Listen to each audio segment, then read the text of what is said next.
이 시간 주보를 참고하실 때 여러분 앞에 먼저 귀의 소식을 전하도록 하겠습니다. 하반기 블레싱데이 기도 주간인데요. 우리가 가장 중요한 건 먼저 전도 대상자를 작정하는 거겠죠. 하나님께서 관심 갖고 있는, 또 이 시기에 나를 통해 복음을 들어야만 하는 분명히 그런 사람이 있을 겁니다. 생각나게 해달라고 기도하고, 또 우리가 적어도 2사람을 이번에 품고 그들에게 복음을 전하는 그런 기회가 됐으면 합니다. 예수님께서 이를 위해서 십자가까지 지셨는데 우리는 십자가까지는 아니더라도 또 그와 같은 귀한 사명을 함께 감당할 수 있었으면 하고요. 아울러 전도 작정하신 분들을 위해서 선물을 또 준비했으니 1층에서 선물을 수령해 가시면 되겠습니다. 가을 전교인 저녁기도회가 내일부터 일주일 동안 금요일까지 있습니다. 이번에. 그래서 여러분 이렇게 누가 왕인가라는 주제를 가지고 우리가 그동안 인생의 왕좌에 올라 있었다면 또 일주일 동안 기도를 하면서 주님을 우리의 인생의 왕좌에 모시고 그분과 함께 동행하는 삶이 얼마나 복된 것인지를 함께 나누려고 합니다. 그런 가운데 금요일은 우리가 브릿지 임팩트라는 찬양팀과 함께 찬양 집회로 드리게 됩니다. 그래서 우리 아이들도 꼭 함께 와서 그런 다양한 찬양 집회를 통해서 평상시 경험하지 못했던 은혜를 함께 공유할 수 있었으면 합니다. 아울러 여기 주부에 보시면 이렇게 QR코드란이 있죠. 거기를 찍으시면 이번에 만들어 온 콘티, 그분들이 짜놓은 콘티 그 곡을 미리 들어볼 수 있도록 이렇게 준비가 되어 있습니다. 그래서 꼭 한번 클릭하시면 유튜브 다 링크가 되어 있어서 이렇게 여러분이 그 금요일날 오셨을 때 함께 즐겁게 찬양할 수 있는 그런 시간이 될 수 있을 거라 생각합니다. 성지순례 참가자 모집합니다. 내년에 있는데요. 현재 19분이 신청하셨습니다. 23명까지로 저희가 제한하려고 합니다.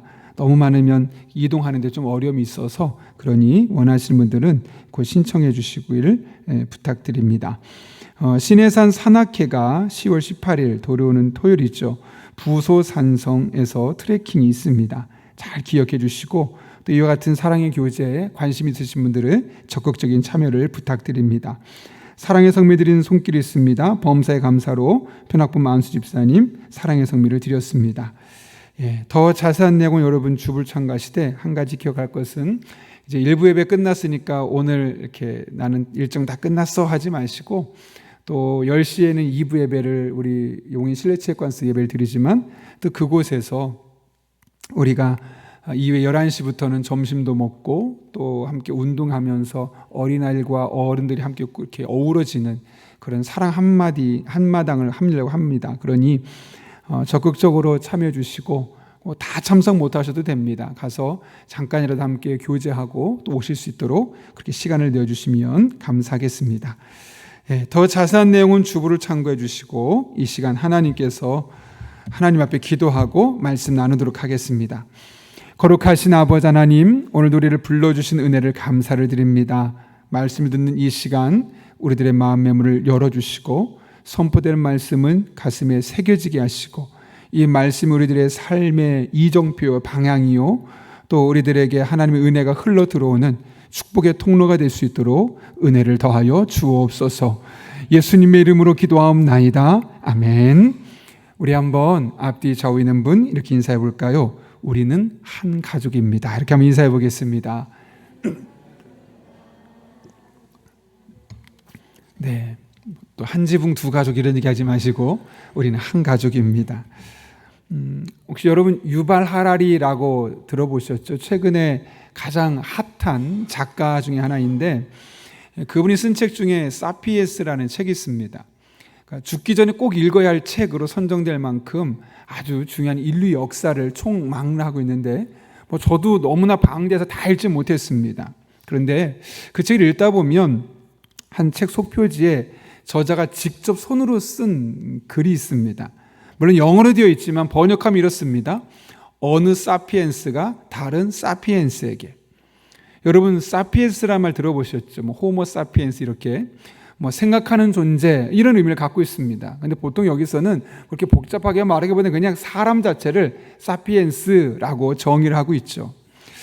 그런데 여기 보게 되면 사람을 그러면 저기 사피엔스가 사람이라면 어느 사람이 다른 사람에게 라고 해도 되는데 왜 굳이 어느 사피엔스가 다른 사피엔스에게 라는 말을 썼을까? 이유가 있습니다. 사람을 사피엔스라고 쓴 것은 사람은 지구상에 존재하는 많은 생물 중에 한 부류에 속해 있다, 그걸 의미하는 것이고, 또 나 스스로도 많은 사람이 나는 똑똑하다고 대부분 최고의 학자라고 이야기를 하지만 그런 학자를 넘어서서 한 사람의 인간에 불과하다는 사실을 스스로 강조하기 위해서 이와 같은 제목으로 이 사람이라는 표현 대신에 사피엔스라는 말을 쓴 것이죠. 그러면서 오늘날 많은 사람들이 자신은 좀 특별한 사람 대접받기를 원하고 내가 특별하게 취급받기를 원하는 그런 시대라고 합니다.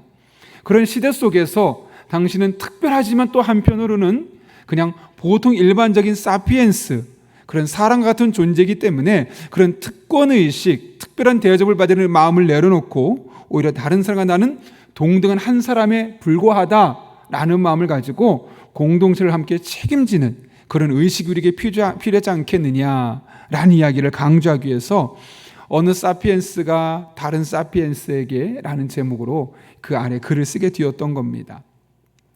물론 이 책에 있는 내용들에 모두 동의하진 않지만 적어도 우리가 모두가 동등하다, 그리고 우리는 하나의 공동체성을 이루기 위해서, 그 공동체성을 회복하기 위해서 또 아름다운 사회를 만들어갈 책임이 있다라는 사실에는 깊이 공감할 수 있었습니다. 오늘 본문의 말씀도 이런 맥락에서 우리가 함께 살펴봤으면 합니다. 오늘 본문을 보게 되면 7살의 왕이 된 요아스가 무려 남유다에서 70년 동안 안정적으로 통치하고 있는 모습을 우리에게 보여줍니다. 물론 그 부분은 짧게 있죠. 요아스는 할머니였던 아달랴의 반역을 뒤엎고 남유다의 왕이 되죠. 그때 그의 나이가 7살이었습니다. 오늘날로 말하면 유치부 학생이었던 겁니다. 그런데 그가 유치부의 왕이 되었는데 왕이 되고 나서 무려 40년 동안을 남유다를 잘 다스렸다는 겁니다. 안정적으로. 근데 남유다 역사를 보게 되면 한두 명 빼놓고는 보통 10년, 20년, 길어야 20년은 대부분 10년 미만의 왕들이 대부분인데 7살에 겨우 왕이 되었던 이 요아스가 무려 40년 동안 남유다의 왕으로서 서 있었음을 오늘 본문을 통해 우리 확인할 수 있습니다. 어떻게 그것이 가능했을까? 오늘 본문 2절에서 그것이 가능할 수 있었던 이유를 우리에게 이렇게 설명하죠. 우리 같이 한번 2절 말씀 읽겠습니다. 시작. 여호야다가 세상에 사는 모든 날에 요아스가 여호와 보시기에 정직하게 행하였으며, 여기 보면 여호야다의 영향 때문이었음을 우리는 알 수 있습니다. 사실 이 동일한 본문의 이야기가 열왕기하 12장 2절에도 기록되어 있습니다. 그런데 그 열왕기하 12장 2절과 오늘 우리가 읽은 역대하 24장 2절은 조금 다릅니다. 열왕기하 12장 2절은 이렇게 기록되어 있습니다. 요아스는 제사장 여호야다가 그를 교훈하는 모든 날 동안에는 여호와 보시기에 정직히 행하였으되 라고 이야기합니다. 다시 말하면 열왕기에서는 여호야다가 그를 교훈하는 모든 날 동안 정직하게 다스렸다. 그래서 교훈을 강조하고 있는 거죠. 그런데 역대하에서는 여호야다가 사는 모든 날에 여호와가 정직하게 다스렸다라고 이야기하고 있는 겁니다. 다시 말하면 여호야다라는 사람이 그의 곁에 있었기 때문에 이런 일이 가능했다라는 사실을 이야기하고 있는 겁니다. 여호야다라는 사람이 요시아의 곁에 있었기 때문에 어린 나이에 왕이 되었던 요시아가 끝까지 변질되지 않고 최대한 40년 동안 나라를 잘 다스릴 수 있는 기틀을 마련하게 되었다는 사실을 의도적으로 강조하고 있는 것이죠. 그런 맥락에서 우리들 옆에 누군가가 나에게 조언을 해줄 수 있는 사람이 있다는 것이 얼마나 중요한지 모릅니다. 이번 추석 명절에 고향에 내려갔었는데, 고향에 내려가서 이제 큰 조카가 저희 형님 내외와 잠깐 앉아서 대화하는 이야기를 제가 옆에서 잠깐 들어봤습니다. 사회초년생이니까 사회생활에 대한 조언도 해주고, 특히 형수님 같은 경우는 아이에게 결혼에 대해서 계속 이야기하는 겁니다. 네가 이제 30대 중반인데 이제 결혼도 안 하고 있으니 어떻게 될까, 막 다양한 얘기를 계속하면서 이야기를 하더라고요. 근데 조카의 표정이 별로 좋지가 않은 겁니다. 늘 듣던 이야기죠. 명절이라서 새로운 것이 아니라 늘 듣던 이야기, 귀찮은 이야기, 때론 잔소리처럼 들리는 거죠. 제가 구원투수로 짠 하고 등장했습니다. 야, 삼촌하고 얘기하자. 그러니까 형하고 형수님이 잠깐 자리를 비워주고 이제 조카하고 저하고 이야기를 하는데 제가 조카에게 이렇게 물어봤습니다. 야, 부모님이 하는 이야기는 다 잔소리 같지? 그러니까 씩 웃으면서 예, 34살 된 조카가 그런 얘기를 하더라고요. 그렇죠. 돌아보면 부모만큼 자신의 자녀에게 진심을 갖고 말하는 대상이 누가 있겠습니까? 자녀의 일거수일투족에 관심을 갖고 하나하나 꼼꼼하게 세세히 체크하면서 정말 진심을 다해서 이야기해 주신 사람은 사실 부모밖에 없을 겁니다. 그런데 그런 부모의 이야기가 잔소리처럼 들린다는 겁니다. 귀찮다는 거죠. 그런데 돌아보면 그런 귀찮은 잔소리 덕분에 지금까지 올 수 있었다는 사실을 확인하게 되는 겁니다. 반면에 저에게 잘 아는 목사님이 한 분 있습니다. 그 목사님은 아주 어릴 적에 부모님이 세상을 떠나셨습니다. 그러니까 이런 잔소리 같은 도움을 전혀 받지 못하고 자랐던 것이죠. 그렇게 살다 보니 인생의 시행착오가 참 많았습니다. 아이를 양육하는 과정에서도 쉽지 않았고 또 부부 생활도 어떻게 가정을 이끌어갈지에 대해서 혼자 오롯이 결정하다 보니까 많은 결정들을 하면서 큰 시행착오를 겪을 수밖에 없었습니다. 이 목사님과 언젠가 대화를 나눈 적이 있는데 자신이 자라는 동안 만약에 자신도 부모님이 계셔서 많은 이야기를 나눴다면 내가 지금처럼 이렇게 힘들진 않았을 텐데 라고 이야기를 하시더라고요. 이분에게는 옆에서 잔소리처럼 들리는, 때로는 귀찮게 들리는 그 부모님의 이야기가 너무나 귀한 것이고 그것이 그분에게는 은혜였고 축복이었고 도움이었던 거죠. 간섭이나 통제가 아니라. 왜냐하면 그런 도움을 겪어보지 않았기 때문에 누군가 내 옆에서 필요한 때마다 도움을 줄 수 있는 사람이 있다는 것이 얼마나 큰 것인지를 새삼스럽게 깨닫게 되었던 겁니다.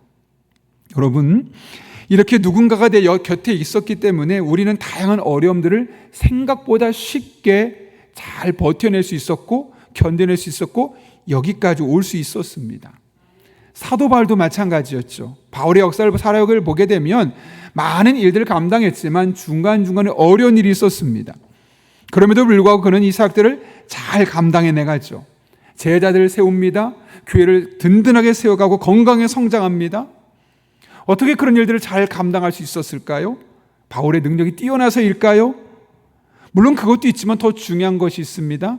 그때마다 바울의 곁에서 그를 지지해주고 힘이 되어주었던 수많은 조력자들이 그의 곁에 있었기 때문에 그렇습니다.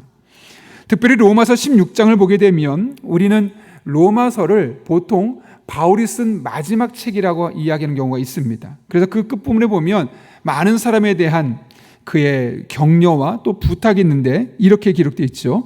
16장 1절과 2절을 보면 이렇게 기록하고 있습니다. 제가 새 번역인데요. 갱그라 교회 일꾼이요 우리의 자매인 베베를 여러분에게 추천합니다. 여러분은 성도에 합당한 예절로 주님 안에서 그를 영접하고 그가 여러분에게 어떤 도움을 원하든지 도와주시기 바랍니다.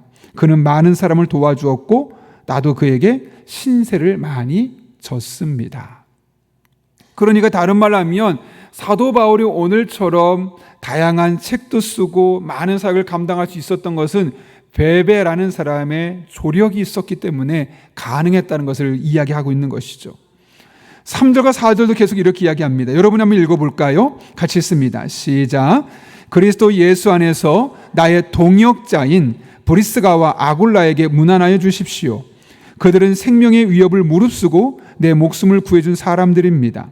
나뿐만 아니라 이방 사람의 모든 교회도 그들에게 감사하고 있습니다. 브리스가와 아굴라, 사실은 그들은 함께 일했던 사람에 불과한데 그들을 나의 동역자라고 이야기합니다. 바울이 힘들 때, 생명의 위협이 있을 때 그 목숨을 구해줬던 사람들, 다시 말하면 바울의 조력자였다는 사실을 우리는 알 수 있는 것이죠. 5절에서 이렇게 또 이야기합니다. 그리고 같이 읽겠습니다. 그리고 그들의 집에서 모이는 교회도 문안하여 주십시오. 나의 사랑하는 에베네도에게 문안하여 주십시오. 그는 아시아에서 그리스도를 믿은 첫 열매입니다. 여기 사도 바울이 위기에 처할 때마다 그를 도와주었던 영적인 조력자들이 사실 우리가 다 읽지는 않았지만 16장에 더 많은, 훨씬 더 많은 사람들의 이름이 기록되어 있습니다. 한 사람하고는 관계를 맺었기 때문에 그 사람의 도움이면 충분해. 아니라는 겁니다. 다양한 상황 속에서 다양한 사람들의 도움이 있었기 때문에 그 어려운 상황을 잘 극복해낼 수 있었던 것이죠. 어떤 분 그럽니다.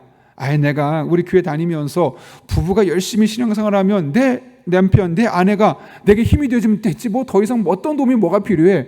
그렇지 않다는 거예요, 여러분. 사도 바울조차도 수많은 다양한 사람의 도움이 있었기 때문에 그 다양한 어려움들을 그때그때 풀어낼 수 있었던 것이죠. 여러분, 이렇게 다양한 영적인 조력자를 얻을 수 있는 곳이 도대체 어디에 있겠습니까? 취미 모임에 가면 가능할까요? 아니요. 바로 교회 공동체 안에서 그것이 가능할 수 있는 것이죠.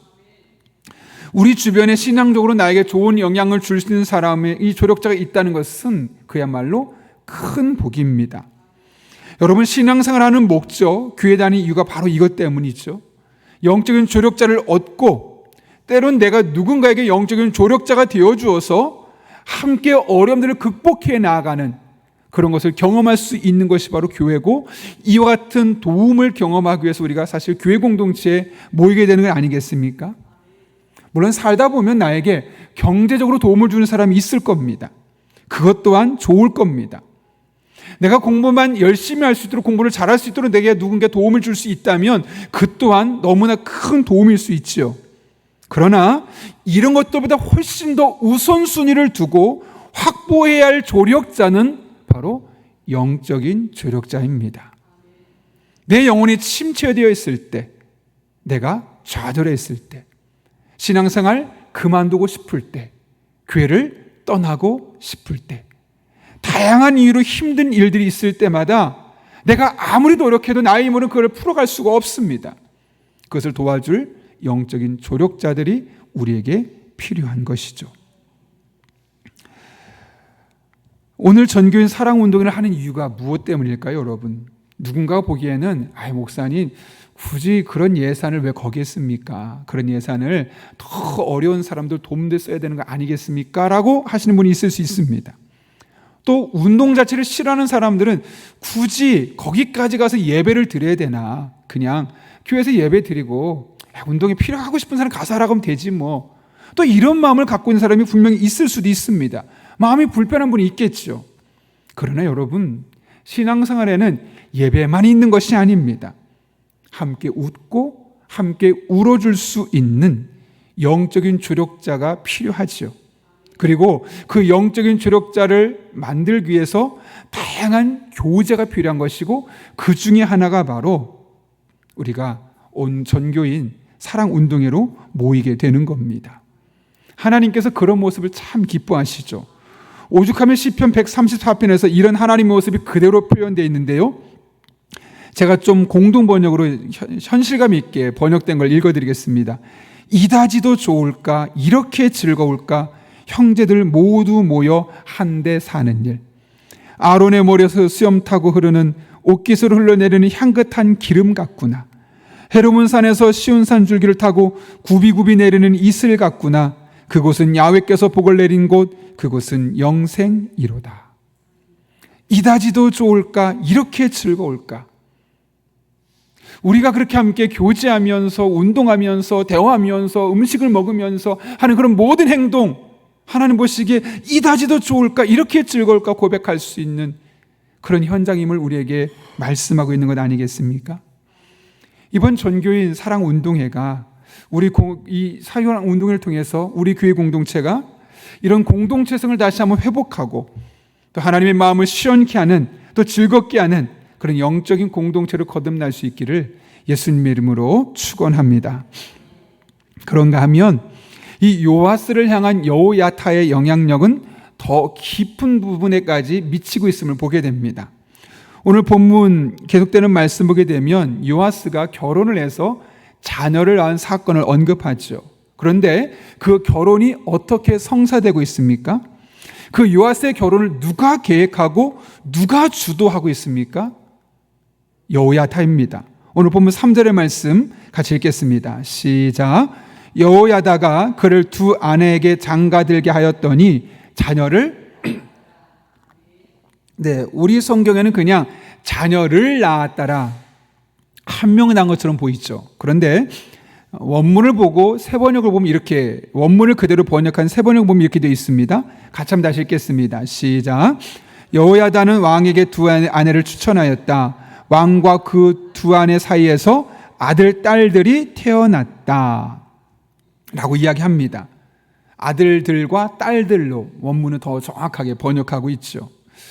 왜 두 아내일까? 아마도 첫째 아내에게 문제가 생겨서 두 번째 아내일 수도 있다라고 정확한 내용을 이야기하지 않기 때문에 그렇게 많은 학자들이 또 추측하기도 합니다.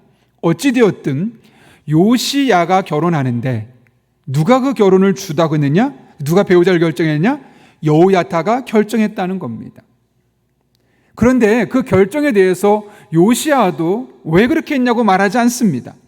또한 요시야의 어머니도 그것을 너무나 당연하게 받아들이고 있습니다. 솔직히 오늘을 살고 있는 우리가 보기에는 쉽게 납득이 안 되는 일입니다. 우리 생각으로는 보통 요아스가 스스로 자신의 배우자를 결정하거나 선택하거나 그의 부모들이 결정하는 경우가 참 많습니다. 그런데 오늘 본문은 여호야다가 결정했다고 이야기합니다. 그리고 그 결과를 오늘 본문은 그들 사이에서 아들, 딸들이 태어났다라고 아주 담백하게 진술합니다. 이게 무슨 말일까요, 여러분? 여호야다의 결정과 그 결정을 따랐던 요아스와 그의 부모님 가정에 이런 하나님의 축복이 있었다는 사실을 강조하고 있는 것이죠.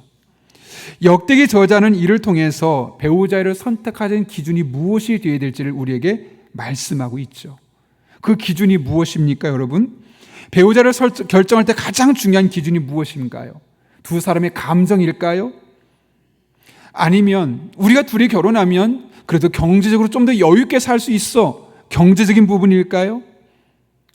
혹은 어려움이 있는데 그 어려움을 극복해내기 위한 어떤 구체적인 상황 때문일까요? 아니라는 거죠. 물론 그런 것들을 무시할 수 없겠지만, 완전히 무시해서는 안 되겠지만 더 중요한 것이 있다는 겁니다. 그것은 바로 신앙적인 결정입니다. 이것을 최우선으로 삼아야 한다는 것이고, 여호야다가 바로 이 역할을 감당했던 겁니다. 왜냐하면 바로 그의 전에 여호사밧이 왕이 되었을 때 그의 자녀를 아합의 딸과 결혼시켜서 그 나라가 망해갔던 것을 보았던 겁니다. 믿음이 없는 가정과 결혼했을 때 처음에는 좋아 보였겠죠. 그것이 경제적으로 이득을 안겨주었겠죠. 그러나 결국 그의 가문을 무너뜨리는데 가장 중요한 핵심적인 역할을 했던 것을 여호야다는 너무나 생생하게 보았던 겁니다. 그래서 요아스는 정말 제대로 된 가정을 이뤘으면 좋겠다라는 마음에 더 힘있는 나라에 권력 있는 누군가의 정략적 결혼을 시킨 것이 아니라, 또 둘이 연애해서 너무나 마음이 좋기 때문에 그걸 그대로 따른 것도 아니라 가장 신앙적일 수 있는 그런 배우자를 선택해서 함께 결혼하게 했고, 그 결과 그들 사이에서 아들과 딸들이 많이 태어났다라고 말하면서 그 결혼을 옹호하고 있는 이 역대기 저자의 모습을 우리는 발견할 수 있는 것이죠.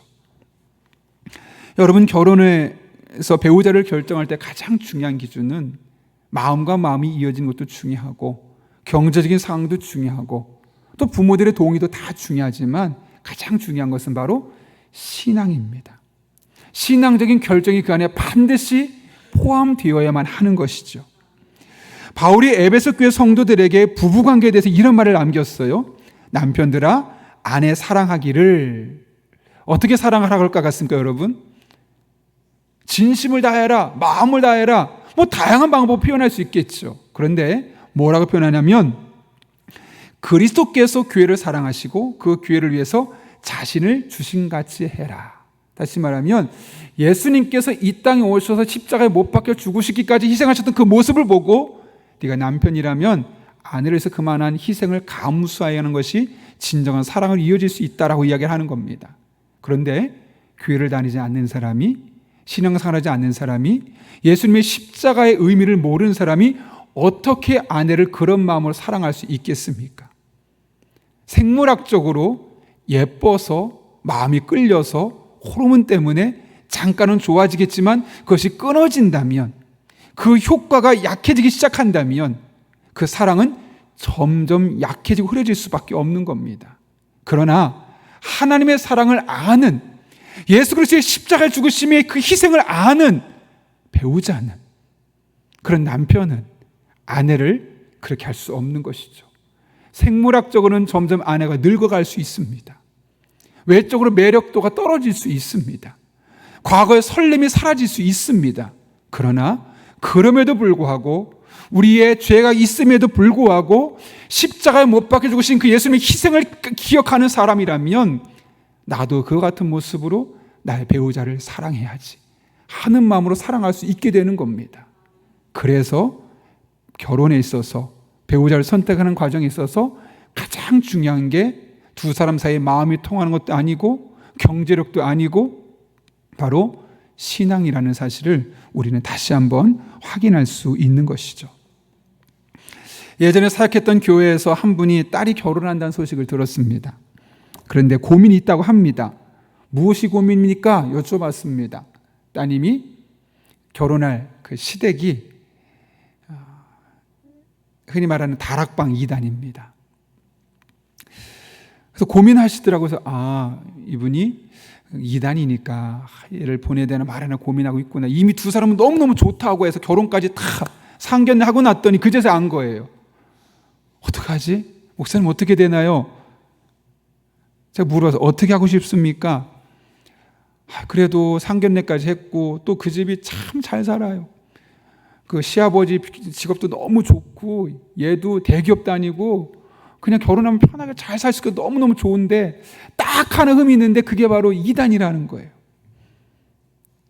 반대가 돼야 되는데 딱 하나 흠이 있는 게 2단이라는 거예요. 제가 뭐라 했을까요? 심각하게 한번 고민해보고 기도하고 결정하시면 어떨까요? 그 얘기는 뭘까요? 하지 마십시오라는 얘기입니다. 어떻게 했을까요? 하셨어요. 너무 마음이 아팠어요. 딱 하나 아쉬운 게 뭐라고요? 2단이라는 거.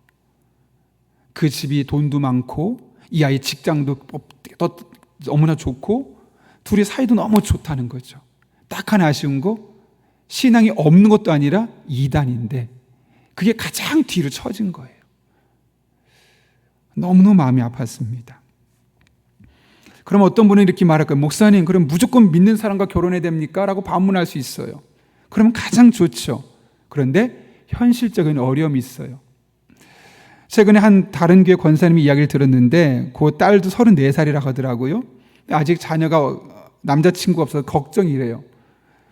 제가 볼 때는 그 아이가 흔히 말하는 학벌도 좋아요. 외모도 키도 크고 준수해요. 여자아이인데 왜 결혼 못하느냐? 내 주변에서 믿는 남자들이 없다는 거예요. 실제로 저희 아이가, 큰아이가 기독교 학교 다니지 않습니까? 대학교를. 그런데 봤더니 자기 과에서 같은 학년에서 교회 다니는 애가 2-3명도 안 된다는 거예요. 그중에 남자는 자기밖에 없고. 그러니까 이게 현실적으로 믿는 사람과 결혼해야 됩니다. 저희 큰아이가 그러더라고요. 아빠 그럼 교회에서 결혼해야 되나요? 우리 교회에서? 그러더라고요. 그래서 네가 알아서 해라고 제가 농담 반 진담 반 이야기했는데 지금 10대 아이들은 기독교인과 10%밖에 안 된답니다. 그런 과정 속에서 믿는 사람과 결혼해. 이게 참 현실적으로 쉬운 게 아닙니다.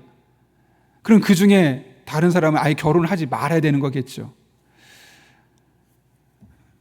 참 쉽지 않은 상황 속에 오래전에 사역했던 한 교회에서 한 안수 집사님이 임직하시는 날 권사님이 저를 찾아오셨어요.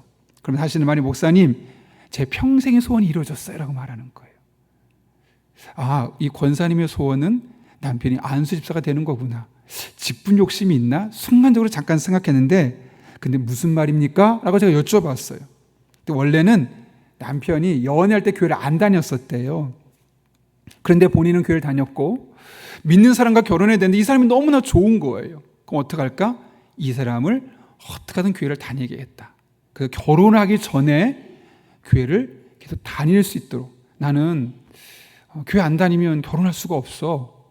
그래서 그분을 교회를 먼저 다니게 한 다음에 그리고 나서 결혼을 하고 약속이 우리 교회는 무조건 가야 된다고. 결혼하기 전에 이미 그렇게 약속을 하고 결혼했다는 거예요. 그러니까 남편이 어쩔 수 없이 계속 따라는 다닌 거죠. 그렇게 10년, 20년 세월 동안 계속 따라다니다 보니까 어느 날 이분이 안수집사까지 되었다는 거죠.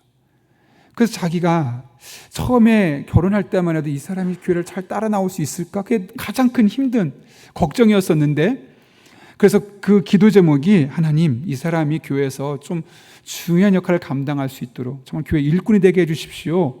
그렇게 평생을 기도해왔는데 드디어 사람들이 이 사람의 믿음을 그래도 인정해 주면서 안수집사가 되었노라고 너무 감사하다고 너무 감격스럽다고 저한테 오셔서 막 이야기를 하시는 거예요. 구원의 확신도 없었고 사실 오직 하나 결혼하기 위해서 교회에 나와준 겁니다. 그런데 그 아내를 따라다니면서 자연스럽게 어느 순간 안수집사까지 되었으니 너무나 고맙고 너무나 감격스럽다는 이야기를 하게 되었던 거죠. 때때로 이렇게 우리는 불신앙인 사람과 함께 할 수도 있을 겁니다. 그러나 그 원칙은 변하지 않습니다. 신앙적인 관점으로 배우자를 선택하고 결혼 생활을 함께 나가야 되는 것이죠. 비록 그 믿은 사람이 너무나 없어서 결혼할 수 없다면 정말 내가 그 사람과 함께 믿음 생활을 할 거라고 이야기하면서 그 사람을 신앙 공동체로 이끌 수 있는 그런 결단이 우리에게 있게 되어질 때 우리는 아름다운 가정을 이뤄갈 수 있게 되는 겁니다. 그리고 그럴 때 그 결혼은 결혼을 하는 사람에게도 그 결혼을 축복하고 축하해 주는 사람에게도 진정한 축복의 자리가 될 수 있는 것이죠. 여러분, 여호야다의 결정에 요시야와 그의 어머니는 이런 방구 없이 동의한 것처럼 배우자의 결정 과정에 신앙이 가장 중요한 우선순위가 될 수 있기를 바랍니다. 그러면 하나님께서 반드시 남은 과정도 책임져 주실 것입니다. 그런 은혜가 오늘 저 여러분 삶 가운데 경험될 수 있기를 예수님의 이름으로 축원합니다. 우리 함께 시간 기도하실 때 오늘 말씀을 붙들고 하나님 앞에 간절한 마음으로 기도했으면 합니다.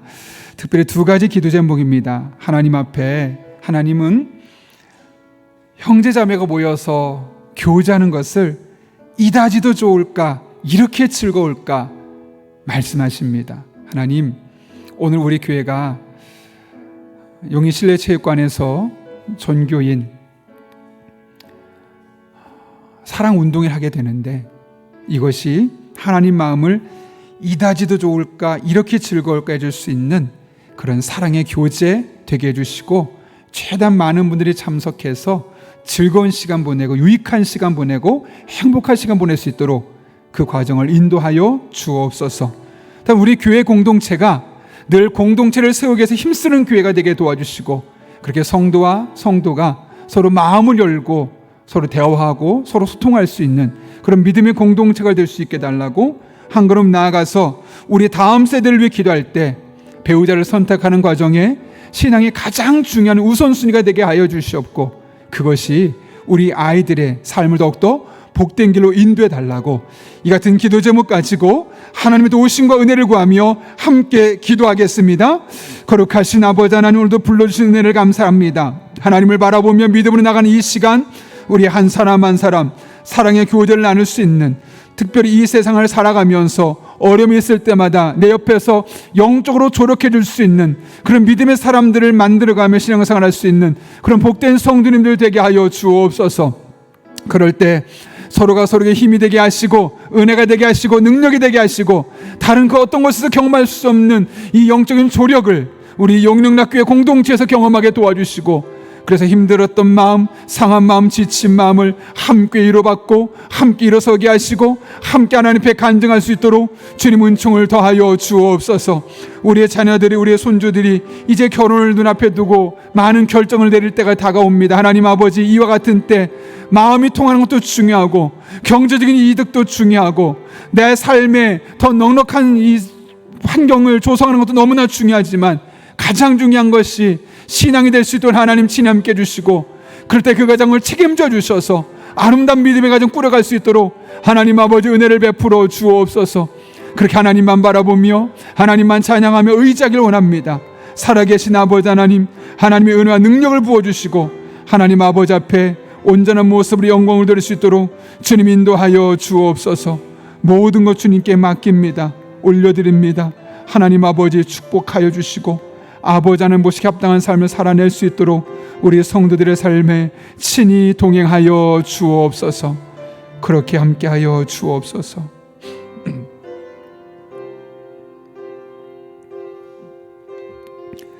거룩하신 아버지 하나님, 험난한 세상에서 이 험난한 세상의 풍파에 넘어질 수밖에 없고 쓰러질 수밖에 없는 우리들 잘 일어설 수 있도록 우리 주변의 믿음의 조력자들을 허락하신 은혜를 진심으로 감사를 드립니다. 한 사람이 아니라 여러 사람이 필요해서 우리를 교회 공동체로 보내주셨사온데 우리 용인영락교회가 함께 신앙생활을 하면서 나에게 도움이 줄 수 있는 영적인 조력자를 발견하고 또 내가 누군가에게 영적인 조력자가 되어줄 수 있는 그런 믿음의 공동체가 될 수 있도록 은혜를 베풀어 주옵소서. 일단 우리의 다음 세대들이 앞으로 결혼을 결정하는 과정 중에 마음이 맞는 것, 경제적인 환경이 나아지는 것, 어렸던 문제를 풀어가는 것, 이런 것이 아니라 신앙이 가장 중요한 우선순위가 되게 도와주시옵고 그렇게 하나님 앞에 믿음으로 나아갈 때 남은 한평생을 책임져 주시는 복된 삶 되게 하여 주옵소서. 이 한 주도 함께 하실 줄로 믿사오며 예수님의 이름으로 기도하옵나이다. 아멘.